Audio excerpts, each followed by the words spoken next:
Hello everyone, welcome to Telugu kitchen. ఈరోజు నేను ఒక డెలిషియస్ ఫిష్ వెరైటీ కొరమీను ఇగురు చేయబోతున్నాను. ఇంకెందుకు ఆలస్యం, ముందు ఈ కొరమీను ఇగురు తయారు చేయడానికి కావాల్సిన ఇంగ్రీడియంట్స్ ఏంటో చూసేద్దాం. నేను కొరమీను లైవ్ ఫిష్ 1.5 కేజీలు తీసుకున్నానండి. అంటే క్లీనింగ్ అయ్యాక కొరమీను పీసెస్ దాదాపు 1 కిలో వరకు వచ్చాయి. ఏ ఫిష్ అయినా టేస్టీగా రావాలంటే క్లీనింగ్, ప్రాసెసింగ్ చాలా ఇంపార్టెంట్ అండి. ఫిష్ ప్రాపర్గా ఎలా క్లీన్ చేయాలో తెలియని వాళ్ళ కోసం నేను ఇంతకు ముందు కొరమీను పులుసు వీడియోలో ఎలా క్లీన్ చేయాలో చూపించాను. లింక్ డిస్క్రిప్షన్లో ఇస్తాను, తప్పకుండా చూడండి. ఇక 4 టొమాటోలతో చేసిన ప్యూరీ, ఫైన్గా తరిగిన 2 ఉల్లిపాయలు, అల్లం వెల్లుల్లి పేస్ట్ 1 టేబుల్ స్పూన్, పచ్చిమిర్చి 3, garam masala powder 2 teaspoons, ధనియాల పౌడర్ 3 టీ స్పూన్స్, జీలకర్ర పౌడర్ 2 టీ స్పూన్స్, 1 నిమ్మకాయ రసం, పసుపు, 2 టేబుల్ స్పూన్ల కారం, ఉప్పు, కొత్తిమీర. ఇప్పుడు ఎలా తయారు చేసుకోవాలో చూద్దాం. ముందుగా కొరమీను ముక్కలను మ్యారినేట్ చేసుకోవాలి. నిమ్మరసం, చిటికెడు పసుపు, 1 టీ స్పూన్ ఉప్పు వేసుకుని బాగా కలిపి 10 నిమిషాలు పక్కన పెట్టుకోవాలి.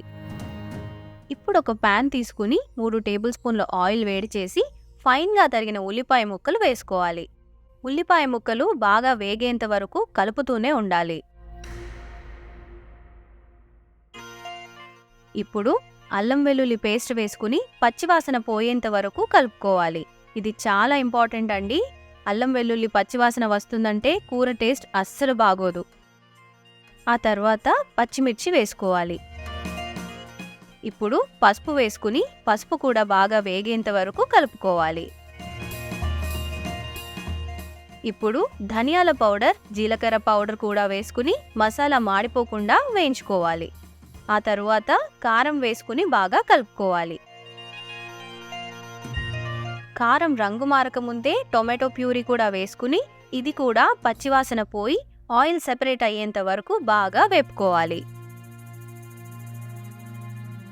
ఇప్పుడు రుచికి సరిపడా ఉప్పు వేసుకుని బాగా కలుపుకోవాలి. ఇప్పుడు దీంట్లో గరం మసాలా వేసుకుని బాగా కలుపుకోవాలి. ఇప్పుడు కొరమీను ముక్కలు ఉడకడానికి సరిపోయేంత నీళ్లు పోసుకుని కలిపి 5 నిమిషాల పాటు ఓపెన్ కుక్ చేసుకోవాలి. గ్రేవీలో నూనె సెపరేట్ అవుతుందనగానే కొరమీను ముక్కలు జాగ్రత్తగా వేసుకుని మూత పెట్టి సన్నని మంట మీద ఇంకో 5 నిమిషాలు కుక్ చేసుకోవాలి. 5 నిమిషాల తర్వాత మూత తీసి కొరమీను ముక్కల్ని జాగ్రత్తగా టర్న్ చేసుకోవాలి.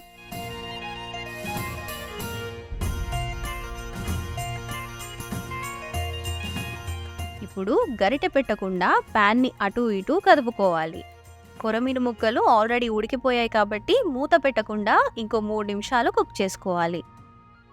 ఇప్పుడు కొత్తిమీర వేసుకుని మూత పెట్టి స్టవ్ ఆఫ్ చేసుకుని 3 నిమిషాలు అలాగే ఉండనివ్వండి. అంతేనండి, ఎంతో డెలిషియస్గా ఉండే one of the best fish delicacy మన తెలుగు కిచెన్ కొరమీను ఇగురు రెడీ.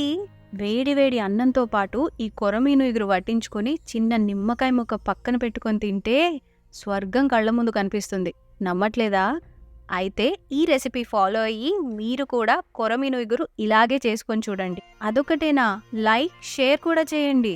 ఇంకా నా ఛానల్ సబ్స్క్రైబ్ చేసుకోకపోతే ఇప్పుడే సబ్స్క్రైబ్ చేసుకుని బెల్ ఐకాన్ ప్రెస్ చేయండి. మళ్ళీ మనం నెక్స్ట్ వీడియోలో ఇంకో రెసిపీతో కలుద్దాం. Bye bye.